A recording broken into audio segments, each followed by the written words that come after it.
Hello Africa, you're once again welcome to this edition of The Debate. Remember, this is a program where we talk justice, we talk law, we talk societal, political, economic and why not cultural issues plaguing the African continent. On this edition of August 6th of 2021, we are going to be bringing to you the good, the bad and the ugly sides of our clandestine travels. Remember that African migrants keep moving out of the continent with an estimated average of over 78,000 migrants each year that take out of the African country either to other parts of Africa or either to Europe to search for greener pastures. On this edition of The Debate, we are going to be having two panelists. Just as usual, we are going to be commencing with Decipel Mufondo. Good afternoon and thank you for joining us. Good afternoon. Thank you very much for this. It's a pleasure to have you here. The pleasure is mine. Our next panelist for the day is no other person but a seasoned businessman, and he's bringing to us his diverse opinion about the good, the bad and the ugly side of clandestine travel. Juan Donat, good afternoon. Thank you very much, Promise. Good afternoon. It's a pleasure to have you here. It's mine. Thank you. So let's start with you. According to statistics from 2014 to 2019, over 17,000 African migrants lost their lives en route to Europe through what we would term the death trap. These figures are according to the United Nations High Commission for Refugee and Frontex. Despite the alarming rate of deaths, what explains the fact that more Africans keep going through the death trap in search for what we would term greener pastures? Thank you very much, Promise, for giving me such an opportunity. Well, I would like to start by saying people who travel keep talking about the fact that it's so magical. And it's true, it's magical, it's developing, it's adventurous. But at the end of the day, is it actually worth the risk? I'll say most persons travel because they want to search for greener pastures, as you earlier said. And because of the way things are going on now in Cameroon, a lot of things are going on in such a way that many youths are so devastated. No jobs, no opportunities when it comes to capital in order to set up businesses. Due to that, they are looking for ways, and they go through that means because they don't have the financial, the financial income or the financial means in order to go through the legal means. So because of all of these, they find themselves getting involved in such a dreadful act. You talked about the financial means. We are going to be coming back to that, because if people actually are determined to take the route, the bad route, there are figures that say that there's a certain amount of money that you pay, and it's much money that can help you to set up a business in your home country. We are going to be coming back to that. Let's talk to you, Juan Donat. Is it actually worth the risks, like taking the bad route in order to go and search for greener pastures? Yeah, thank you very much for this question, and I would like to start by acknowledging the sensitivity of this question. First, because we are dealing with human beings here, where we owe a moral obligation. And second of all, we are talking about statistics, and with statistics goes logic. So I would like that I address this without being biased on one side. But as far back as we can get to human civilization, migration has always been a part of the human history. So migration in itself is not a bad thing or a good thing. It depends, in my opinion, on the context. And when I'm talking about the context, I'm talking about the area of origin to the area of destination. So what effect does it have? So in this case, where we're having an international crisis, where the migration numbers keep skyrocketing every day and hitting history records, I think the whole world is at a crisis. And in this particular case, nobody was ready for what we are experiencing now. So it's more of a disadvantage than an advantage. I feel that governments and individuals have to be more reflective on how they address this topic. Thank you. Thank you so much. Just to remind you that we are talking specifically about clandestine travels and not migration as a whole. Migration can be caused by different means, by either famine, political crisis, or economic devastation in the different African countries. But today we are going to be focusing on clandestine travels. That's illegal traveling out of your country to another country or another region, rather. And we are talking about clandestine travel in Africa has created, and it continues to create, a smooth market for human smugglers, estimated to be worth over US 765 million annually. This is taking me back to your question. There's a bill talking about people travel because they don't have the financial means to settle in their home country. So according to these figures, 765 million francs here, no, US dollars, if it's been converted to francs here, it's going to be much money. Imagine that if each year 765 million is being made out from people who travel through the bad road. That means these people who actually travel have enough money to pay this amount of money. Why can't they take that money and settle in their home country? Okay, panelist, the question I'm going to ask now is that sum of money you talked about being actually donated to these people? Because that's where the question comes in. You talk about the fact that they have donated money, but then... I think you didn't get my question yet. Okay. I said human smugglers, like people who facilitate these people to travel through the desert. They make up to US dollar 765 million each year. So that means the people who pay in this money, they have a lot of money. We are going to take the recent case of a young Cameroonian lady, Isabella, who died days ago while traveling. That's in the desert, and her son testified that she kept in 2.5 million francs EFA to travel out there to Europe. The question is, why don't Africans just use this money, put in their home country or their region, and then they try to develop themselves, and when they have enough money, they can go out there legally. Okay, thank you. Well, I'll start by saying, remember I mentioned that others who have traveled testify of how magical it is out there. So because of this, they are actually pushed to go out there and test the greener pastures. They believe out there they can make more money, and that's true. If you compare what someone earns out there as a worker to what we earn here in Cameroon, the money, it's not it's not the same amount. I think that's the reason why they are willing to bear that risk. And I always tell people that a successful man is a risk bearer. So you must bear the risk in order to succeed. So I think that's the reason why they actually feel. Imagine someone with a lot of responsibilities, and here in Cameroon, maybe if you were working for someone, maybe you wouldn't even end up you wouldn't earn a salary of about 100,000 and above, and you have so many responsibilities. In such a case, obviously you will be pushed to travel to where you can have greener pastures, to where you can earn more in order to take care of your ends meet. So I think that's the reason. Okay, Daisy, thank you so much. It is also true that most of these migrants are fleeing from economic problems, they're fleeing from lack of economic prospects, so attack on human rights and minority rights. Can we say that, can we actually blame the government of some African countries, Donald, for pushing these Africans to take the Mediterranean Sea or the desert?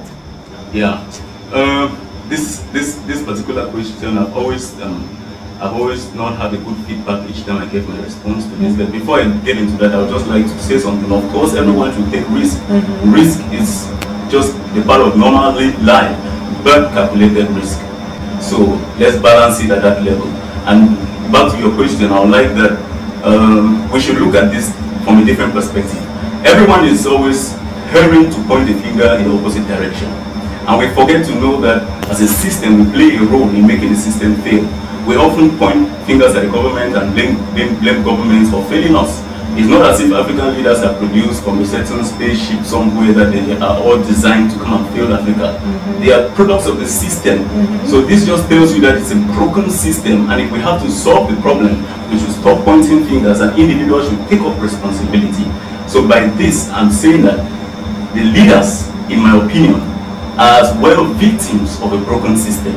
I can go into what I really mean by that if the time permits, but we should not point fingers at government leaders. Okay, so let's talk about the socio-political crisis rocking Cameroon's English-speaking regions. We talk about the jihadist threat in Mozambique. We talk about Equatorial Guinea, just to name a few. Some of these migrants are actually running away from these political situations that are troubling their countries, and we don't blame them for that. We take the case of Cameroon. So many families are homeless, and so many children are not, or rather were not going to school before things got a little bit stable. And there are even some villages in Cameroon that still yet don't have access to education. So in this case, what are we blaming for this? Should we blame the youth that are taking this opportunity to run away from their country and search for better opportunities? We know that they might not have the means. They might not have the means due to the political situation. But also, what can we say about this, Daisy? Okay. Well, what I can say about this is we can't blame the youth, same as we can't blame the government nor the separatist fighters. I think it all boils down to you as an individual. There are many others who are still surviving, even with all that is happening with the crisis and all of that. They are still surviving. So it depends on you, the individual. If they are struggling to travel, it's not. I don't think it's because of the crisis or because of the how can I put it, the situation at hand. But that's because they always have that drill to travel. So I think that's their reason, not actually because the crisis is going on, but because they have the drive. They really want to travel. That has always been their dream. So thank you so much, Daisy. Let's talk this time about a little bit about the law, because we know that when people travel, they migrate that illegally, they move to another country, and when they are being sent back to their home country, they are not being punished for them. Instead, the government of the country gives them a small financial support, expecting that they are going to start from scratch. Does that actually help, like to push these youths to go out there and take the bad road, because they know that whatever the case be, when they come back to their country, they are not going to be punished? Oh, I think maybe that was directed at me. Yeah, exactly. And I would like us. This is a very good question, because I was looking recently into the situation going on in Libya and Niger, because these two countries play a strategic role. Because you see, Niger leads across the Sahara to Libya, and Libya is a safe harbor for takeoff across the Mediterranean to Europe. Why? Because Libya is a failed state. So Europe now, what Europe does is Europe tries to deter migrants from getting into the Mediterranean by striking deals with the Libya patrol team, which covers about 40 kilometers and piece of land, and to deter migrants. While in Niger, Europe is investing millions of US dollars in trying to reorganize the system that was solely dependent on people trafficking. And you see that they are solving this problem from a very, very superficial perspective, in my opinion. Because the problem of migration is not a problem that can be solved at the borders of nations. This is a problem that should be solved from its very roots. And like I said, it's a problem that just comes to tell us it's a whole broken system. And when the system is broken, it means the mindset of the people are not right. Something has to be done about this. Thank you very much. Thank you so much, Donat. Desipe, you earlier mentioned that the situation of African countries is actually very poor. That's why so many youth, they go out there to get higher income, higher paid income jobs, or higher paid jobs. And we're also going to state that migration or illegal migration is also mostly caused by the high demand for unskilled and poorly paid labor in Europe and America. Can we actually do something about this? Like, can African countries ambassador to Europe, can they work some sort of a cooperation deal to enable that migrants in these countries or illegal migrants in this country are better paid off, or rather they are being treated fairly? Okay, I think that can be done actually, because if everyone, for example, what I know is the government actually gives out funds. There's a particular amount allocated, in order to be donated to youths out here.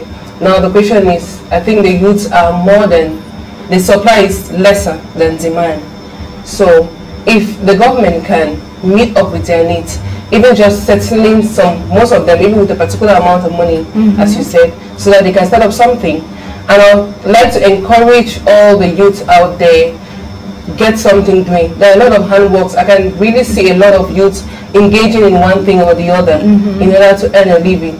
So do something for yourself. Let us not only put the blame, because I know there are a lot of youths out there that even they are donated a huge sum of money, they will never do something relevant to it. So I would like to advise that if the government can settle most of these youths who are struggling to travel out through illegal means, so that they can find something doing for themselves here in their country, then that will go a better way to maybe help the situation. Okay, so we are calling on all the African youth out there. We know that Africa is a talented region full of different potentials. And if you are a youth living in Africa and you don't have something to do, stop keep waiting on your government to give you a job, because like they say, no food for a lazy man. You have to work every day to put food on your table. So that takes us to you, Donald. We know that most victims of unscrupulous traffickers are not always aware of the fact that they are going through the system. It's only when either they get to the border, like just the other day, I think it was on August 3rd, 2021, 196 migrants from Niger, Cameroon,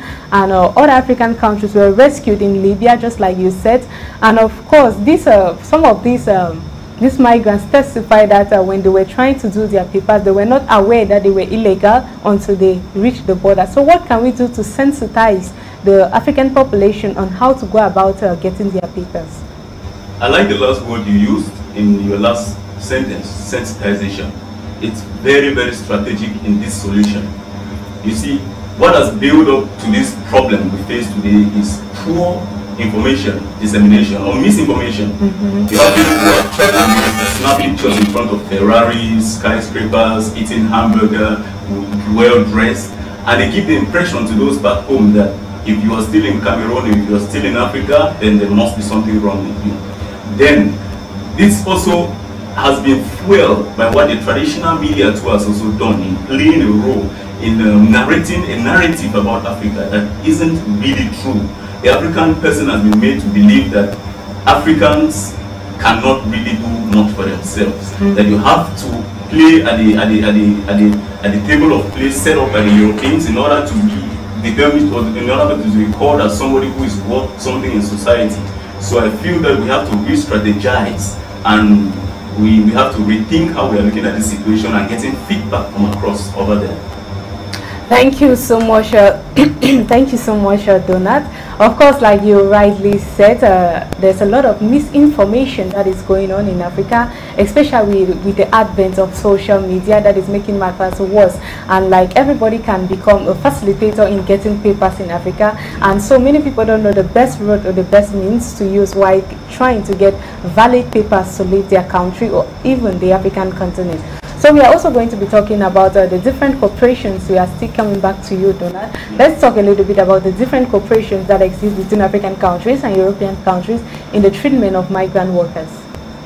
Okay, this is going to be a little bit sad because, like I said from the beginning, migration is not a new thing in the human history. Migration has been with us since the predating of human history, but it would surprise you to know that it was only in 2016 that the first coming together was held among government representatives and institutions in the world, where people came and sat down and realized that migration is becoming a real problem in the society and something should be done about it. So it's sad that it's now we are coming to this realization after many people have been victimized under such a broken system. And it's more sad that in as much as we expect to have interregional and international cross-border dialogue and communication, we don't have this. We have closed border policies. Nations are closing their borders to others. In fear of jobs being taken, we hear the cases of xenophobia. Things are getting out of control because nobody anticipated this. So I feel that we are in an emergency situation now where we should take up and we should stand up and take affirmative action. Thank you so much. I was just listening to an extract from Professor Lumumba the other day, and he made mention that Africans are their own problem. Africa is Africa's problem. Like, we are trying to restrict other Africans from getting into one country. Why is there even a need for you to leave Africa, one African country, with a passport? There's a passport check to go to another African country. So issues like that is actually what is not making the African countries to grow as a union. So let's talk this time about the laws of migrants, like the African Charter on Human and People's Rights in its Art 2 and 12, and the African Charter on the Rights and the Welfare of Children in its Art 3 and 23 that prohibit the discrimination on the basis of a national origin, protect the right to a nationality, or address the special protections onto migrants. Does this law give an encouragement to people or to migrants to migrate legally or illegally rather, Daisy? Obviously, it gives room for legal migration and not illegal migration, because I believe if it was illegal migration, then we won't be condemning those who are traveling through illegal means. So everyone should struggle, rather than even traveling. I don't even know their reasons for struggling to travel. Just remain here. I will encourage everyone to remain here, find something doing. We can make our country better rather than struggling to go out there. Most persons go out there, you invest, they even buy houses, do other things, they open businesses there rather than coming back to their country to set up this place. So please, I think rather than even thinking of migrating, let's remain here and make Cameroon a better place to be. Thank you so much, Daisy. You talk about everybody remaining here. We know that that's a total impossibility too on its part, because people have dreams. We are not saying that people should not dream. If it is your dream to go out there, we are allowing you to go out there, but we are asking you to go legally, because losing African lives out there actually is not something that we African leaders and authorities will just look and smile. We also know that African authorities are not happy with the fact that more and more youths keep losing their lives while trying to search for greener pastures. But also, is there any message we are sending out to African leaders this afternoon, Donald? Yeah, of course. I feel that African leaders have to be more selfless in times like this and keep politics aside, because in this situation we're talking about a humanitarian crisis, something that has to do with human lives. I mean, just take out a minute and watch the videos you have on YouTube. You will see people dying. We talked of the lady who we found images of very, very, very sad images.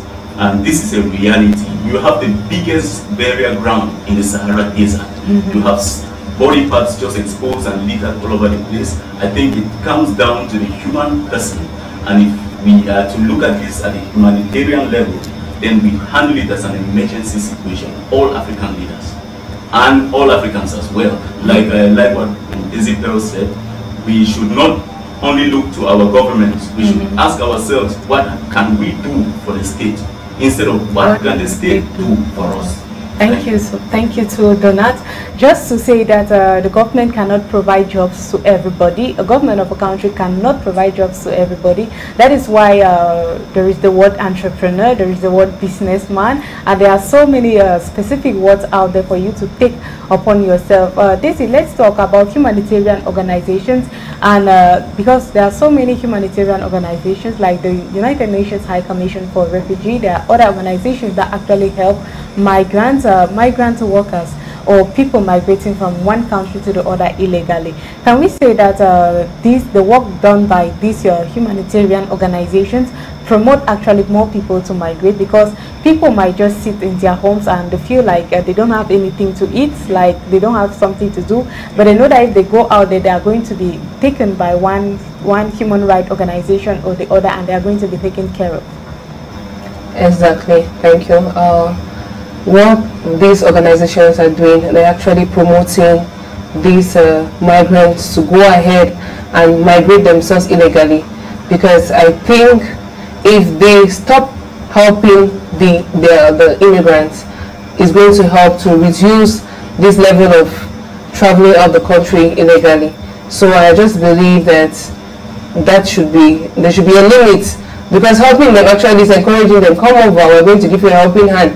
Like we always say, when you give someone a helping hand, you'll always need a hug. So when you keep on doing that for them, you're actually encouraging them to keep coming. Thank you. Do you have something to comment on that? Yes.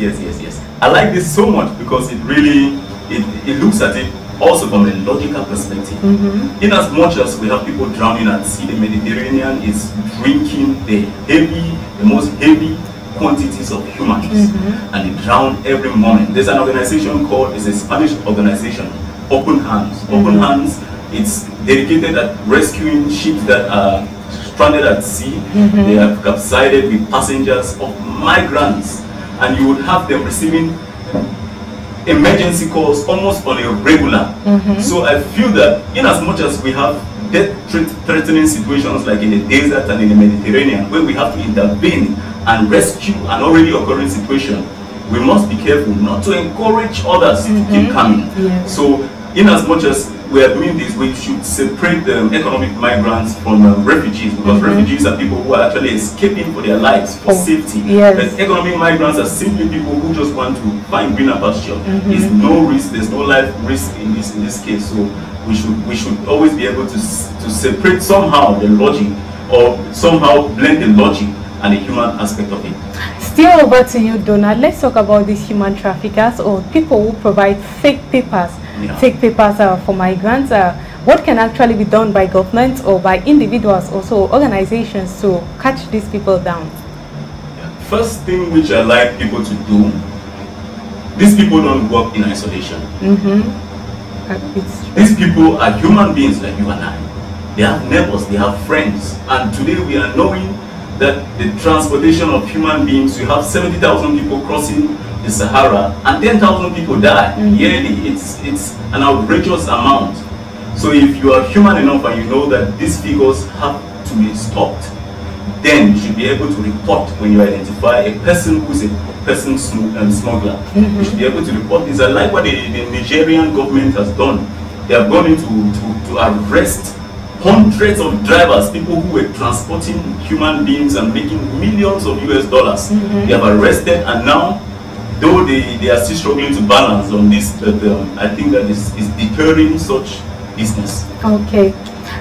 We just want to know that recently, when Cameroonian opened the means for creating a passport, making and delivering passports within 48 hours, just barely a week after the site was launched, there was another fake site that came up. And like, is there something wrong with Africa? Like, is there really something wrong with Africa?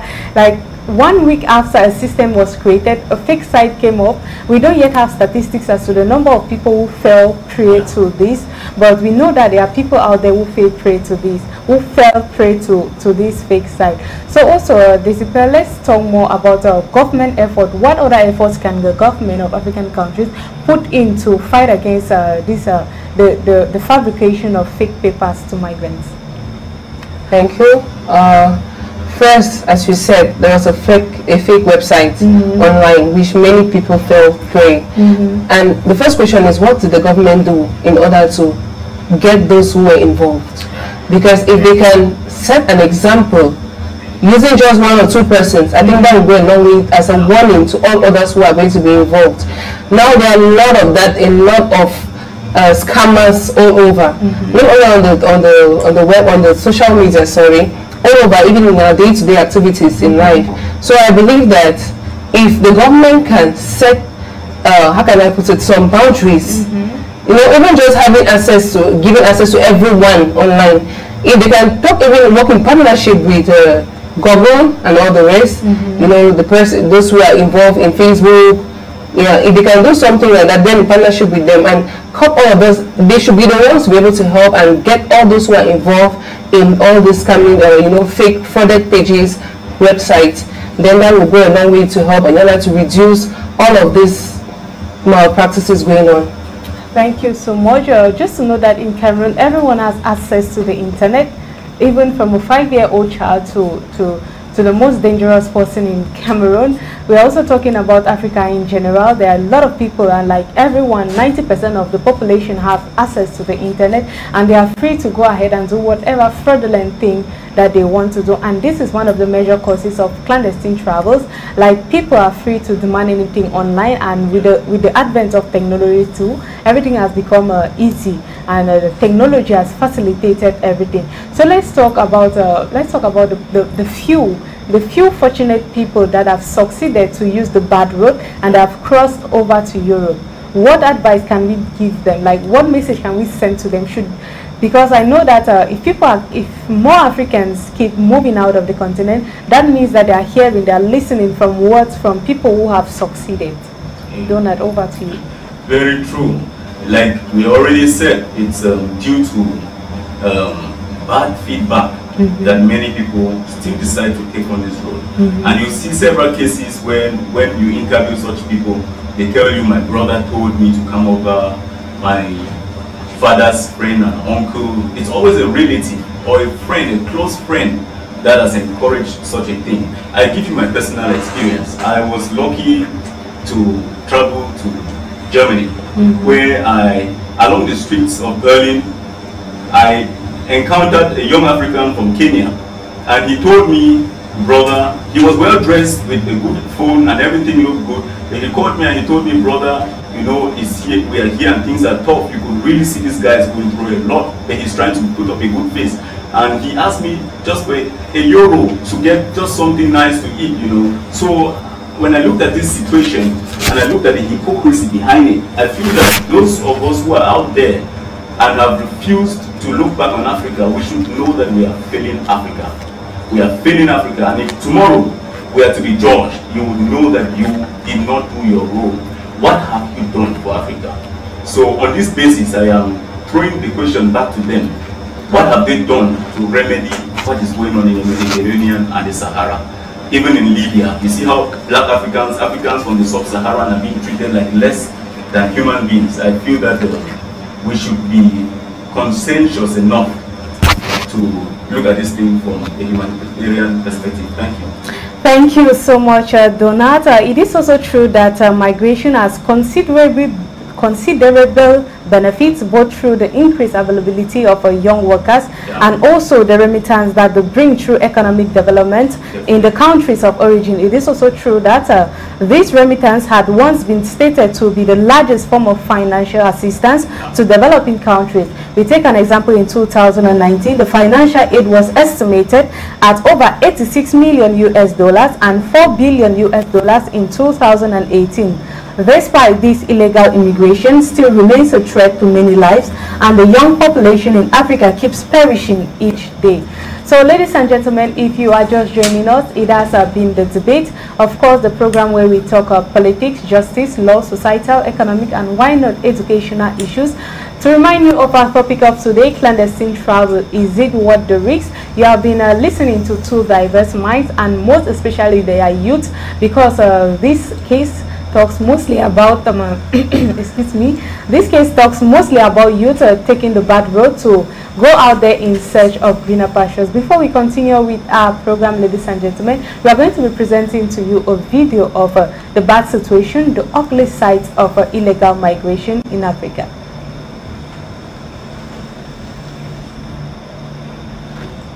We are going to be coming back to that. Let's continue that. Recently, just like we mentioned, over 196 migrants were rescued off the Libyan coast by the SOS Mediterranean Humanitarian Organization and taken into custody. Ladies and gentlemen, this is the debate, and of course, we have been talking about the bad, the good, and the ugly sides of migration. Let's talk a little bit about the laws that govern migrants. Like earlier, we made mention that there are a lot of charters, like the Human Rights Charter for the protection of child's rights, that protects migrants, African migrants in the country. So we are going to be having this video of the ugly side of migration, or the ugly side of illegal migration, and when we come back, we are going to be continuing with the debate. These migrants are bound for Europe. And this is where the long road begins, in the desert of Niger, several days' drive from the Libyan border. They've come from all over West and Central Africa. Off they go in the dead of night, adrift in an ocean of sand, clinging to their dreams. Some of them may not survive the extreme heat when the sun comes up. Others may be left behind by their smugglers, but there will be no rescue mission. A rare stop on this perilous journey. Most of the migrants here have left countries with few jobs and limited prospects. This is their alternative. Young men, but also teenage girls and children. Samuel has fled from Boko Haram Islamist militants. No problem, I have to take the risk. You know, when you want to achieve something, you have to risk. Yes, that's why I prefer to go to Europe. Even to risk your life? It's God who has the last word. I must make it for my family. Migration is big business in the Sahara. There will be officials and soldiers to bribe. There will be militia to pay. For the smugglers, nothing's more lucrative. We charge different prices depending on where they come from, he says. But on average, the ride to the Libyan border costs them about £150.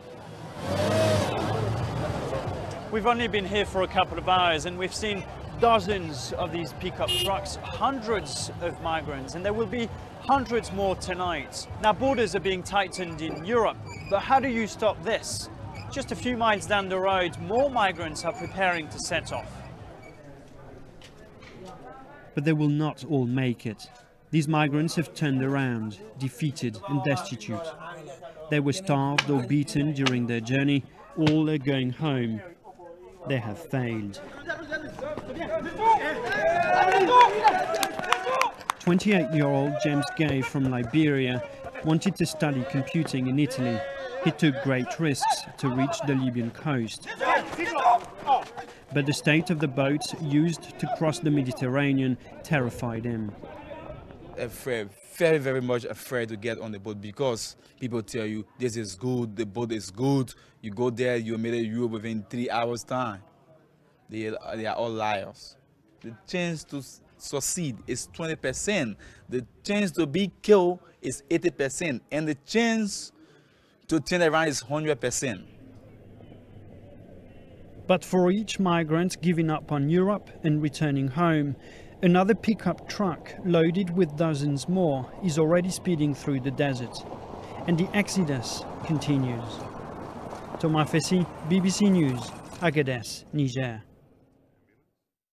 What if these European firms, what if, of course, we sign a convention, or African leaders put in a convention that European organizations and firms should stop taking illegal immigrants and pay them lowly?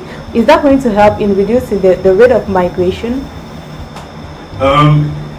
This question is an economic question, but I would like us to realize that we have always had the need for exchange of both capital and labor. Africa is a place of high level, and we have capital in the West.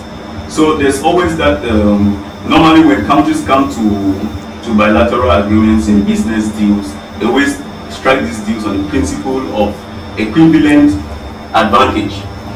But in the case of this kind of migration, it is just one directional advantages to one country, which is unfair.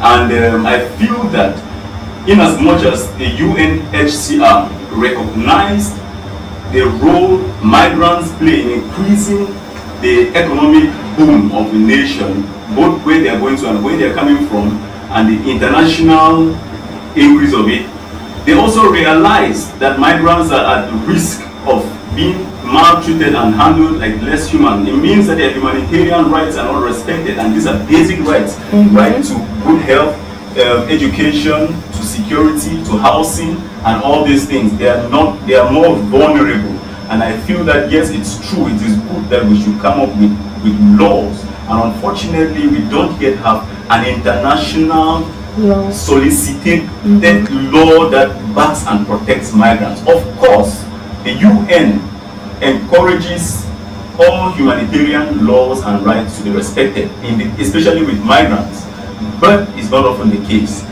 And the only law that is exempted is the law to vote, the right to vote. Of course, you need time to be trusted in a nation to vote. So I feel that organizations that employ labor and disburse capital should be fair, and other outstation organizations should be employed to overlook and audit the activities of these people, especially in the Middle East. Thank you so much, Donald. We also noted that, yeah, it is true that there is always, when countries come to bilateral cooperation, there is always a need for labor, for the exchange of labor and capital. But we are asking that, can this not be done without the involvement of illegal migrants? Because most migrants out there, or most Africans out there in Europe, addressing you right now, Dizipel, most migrants out there in Europe who are working for European companies, these companies know that they don't have papers, like it is commonly called. They don't have the papers, and so they take this opportunity to exploit them, because they know that if whatever they ask you to do, you are going to do it If not, they are going to be sent home.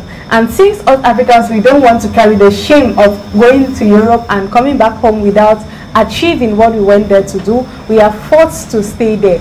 So I don't know if actually it has to be the government of African countries that has to work towards this, or actually the government of European countries that has to implement or make its citizens and employers respect the laws of migrants. Basically. Well, I don't think that any government or state-owned company out there can actually recruit someone without papers. I believe most of them are actually doing odd jobs, like maybe cleaning, washing of things, those odd jobs, and that's why they are being treated as maybe as slaves. But I don't think any state-owned or any renowned organization can actually employ someone out there without documents. That's what I feel. And if it's all left to those who are being treated that way, because if you're working somewhere and you feel okay, that's your okay being there, you want to work and suffer because you feel ashamed coming back to your country, then you should be ready to bear with that. I don't think we should put the blame on obviously as humans. Normally, if we see a point where we can take opportunity of something, if you have someone working for you and maybe you can't pay that person that much, many people will take opportunity of that. So I can't really blame them for treating the immigrants that way. So does this take us back to the, I like to call it the dark ages, when, or rather to the beginning of civilization, when Africans were poorly treated by the white man, and they were termed people of the black continent? Is it still the same? Is it still like the same, like they're exploiting the talent of Africans, Donald? I would like that we draw a parallel line to history, like you just talked about colonization and what is happening now. We are just seeing a revision of history, because in those days we were bought and taken over as slaves against our will. We were kicking, fighting, and dying not to go. But today the opposite is happening. We actually keep, fight, and die to go. We pay for it, actually. I'd like us to also realize the need Europe has. Europe has an ascending aging population curve. And Africa is one of the areas in the world with the highest density of the young, vibrant population. So when Europe looks at Africa, they have a need. We have the population, we have the level, we don't have the capital. So it's normal to have a fair exchange of level and capital, like I earlier said. But an uncontrolled movement of people of all categories, it's not healthy for any economy.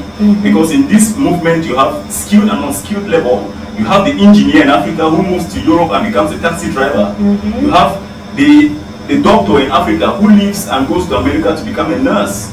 Of course, you're better paid over there, but the effect you would have had in your home country in bringing up a nation that you would like your grandchildren to see, you've killed that effect. So by this, I'd like us to be a bit more selfless and think of the future of Africa. Europe is what it is today because people died and worked for it. I give you an example of Germany.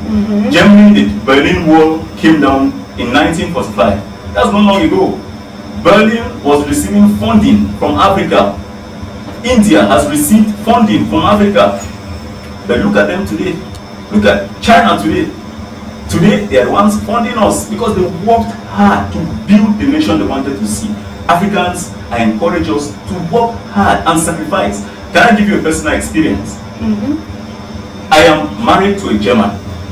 My wife is a German lady.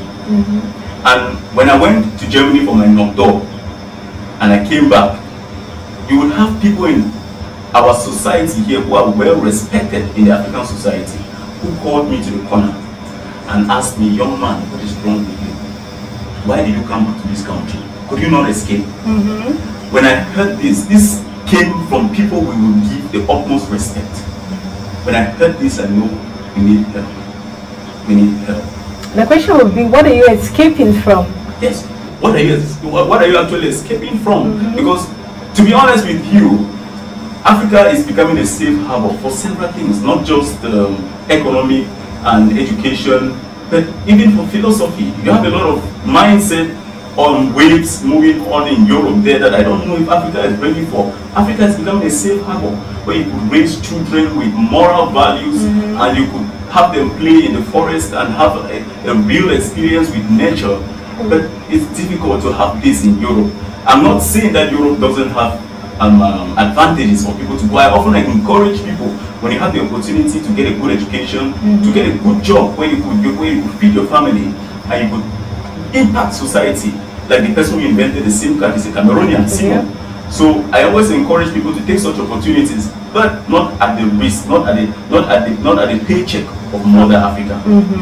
Thank you so much, Donald. We talk about the different impacts, or rather the consequences that this illegal immigration has on Africa. So this is let's go over to you. Let's talk about this time of apart from the death toll that actually affects Africa a lot, what other consequences does this illegal immigration have on the African continent?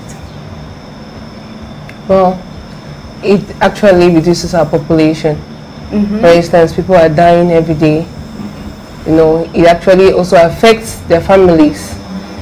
Families are mourning, families are crying, they have lost their dear ones.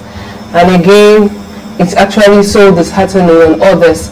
You know, sometimes when I see those images, I really feel so bothered. I remember when I saw the image of the lady who died, I could not sleep the whole night. You know, it's so disheartening. So, economically as well, it also drains down the population, because if we all stick together and see how we can actually build our nation, I think the nation will be a better place to be. Rather than struggling to go out there, you know, let us see how we can make things happen here in Cameroon. Thank you so much, Busy. Apart from the death toll, the draining our population, Donald, do you have anything else to add? The effects? Yeah, the effects of the illegal immigration.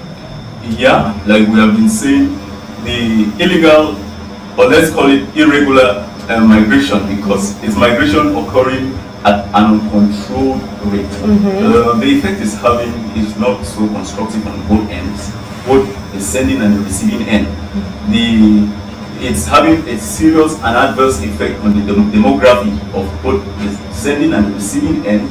It's having an adverse effect on the GDP on both the receiving and the sending end. It's having an effect on the international health situation, because now we are having a COVID situation where people are moving into other countries unchecked, and this somehow magnifies the spread of such situations. So diseases are being transmitted, agreements are not well respected, and it's bringing about some kind of political clashes among governments, because you have like the German government claiming and it's actually doing a great job accepting and accommodating a huge chunk of the migrants entering Europe, while most of the European nations are standing by and watching, and they have other policies. Like France would say they have a financing policy instead of accommodating, it finances the home countries. I don't know if this is right, but in some ways it percurbs translateral and bilateral cooperation within nations. Okay, thank you so much, Donald. Just recently we had over 28 Cameroonians who were repatriated from the United Arab Emirates, and when they came back to the country, the government even since it was the COVID-19 had taken another toll. They had to go through a quarantine period, and of course before that, after that rather, they were given a small sum of money to reshape their lives. So this also act as a means of draining the government, draining the income of African governments, Daisy. Well, I don't think it's a means to drain the African government, because rather than leaving the people suffer, that's another way of settling them, because tomorrow as well, if they are unable to have a stand here, they will still want to fly over. So I think that's just a means to help them out in one way or the other. The government has money, believe me. There is money in the government. Like the government, we are the government. Exactly. So we have money. You know, I've seen a lot of youths who are making it big time. There are a lot of things we can do. There are so many things we can do in order to make it. So I don't think for the government supporting these immigrants who came back into the country, you know, I don't think them supporting is actually draining down the government. I don't think so. Just like I mentioned earlier, I don't know also if it acts as a means to encourage yes Donat, do you think it's a means to encourage you? I strongly think it's an encouragement. It's a booster to the already precarious situation. So are we calling on the government to stop aiding illegal immigrants? That's not what I'm calling for. I like us to look at the realistic situation. This family has sold a piece of land, borrowed money from Njangi Group to send a child abroad who has gone and been repatriated with not a franc. And now maybe the government, the family raised, let's say, about $5,000. That's about 2.something million, 2.7 million. And then the government gives this individual, I don't know the exact amount, but let's just say even $1 million francs. I bet you that money will not go into most of the situations. That money will not go into really giving a future job to that child. You would have these people use that money to struggle to pay back loans, buy back pieces of land, or even try to buy cell phones and pretend like they are from Europe and try to still keep up the fantasy, you know. So I like us to be realistic. I've said it and I will say it again. The problem of migration is rather a symptom of a bigger problem Africa has. You ask the question, what is wrong with Africa? We have a mindset problem. Though we were given freedom after colonization, we still think like slaves. I feel that apart from freedom, we need deliverance from freedom. And deliverance is not just signing a document that says you're independent. Deliverance is a process that makes you think like a king. And the Africans need this kind of process. Okay, so which pastor are we calling for this deliverance? Okay, it's not. I understand you, Donat. And earlier I also made mention of the fact that illegal immigration is not punishable by governments of the country of origin of the perpetrator of this act. I don't know if also, Donat, still back to you, does it also act as a means of pushing these people to go out there the more? I feel that we cannot really criminalize the decision of finding greener pastures out. Rather, we can criminalize, like we already talked about, the human traffickers, the people traffickers. We can criminalize the fraudulent document makers. We can criminalize the people who make the system of this kind of crime beat. The victims of this, I'll call them victims, permit me. The victims of this illegal human trafficking are just people who have been misinformed. And most of them, when they come back, you ask them, would you like to go again? They tell you there's nothing that would make them go again. I tell you, a friend just traveled recently to Dubai. I spent months trying to talk him out of it. I spent months.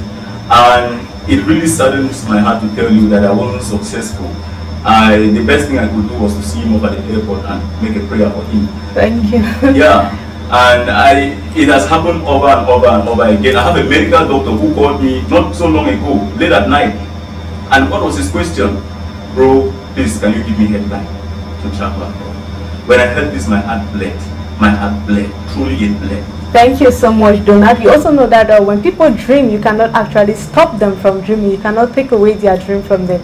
If it is already in someone's mind that I'm going to go out there, no matter the means, the person is going to go out there. So Desipel, can you give us a last advice to African youth wishing to take the Mediterranean Sea or be it the desert in search of greener pastures? The only advice I will give all the youths out there, please do not take the Mediterranean Sea. Travel through a legal means if you must. There are a lot of ways we can do, there are a lot of lines we can take in order to get out there without going through illegal means. Please, we can do everything by all means to travel legally and not illegally. Thank you so much. Ladies and gentlemen, it has been a moment of truth. It has been, of course, as we said from the beginning, the good and the bad, and one of the ugly sides of clandestine travel. It has, of course, been to youth with diverse minds talking about clandestine travel. Is it worth the risk? And you heard it all, because it is not worth the risk. If you have listened to this program from start to finish, you will notice that there is nothing profitable about clandestine travel. And thank you once again to you, Donat. Thank you so much for honoring our invitation. My pleasure, thank you. As well on to you, Desipel, thank you. It has been a pleasure receiving you on the studios of Rotterdam TV. Thank you, I'm honored.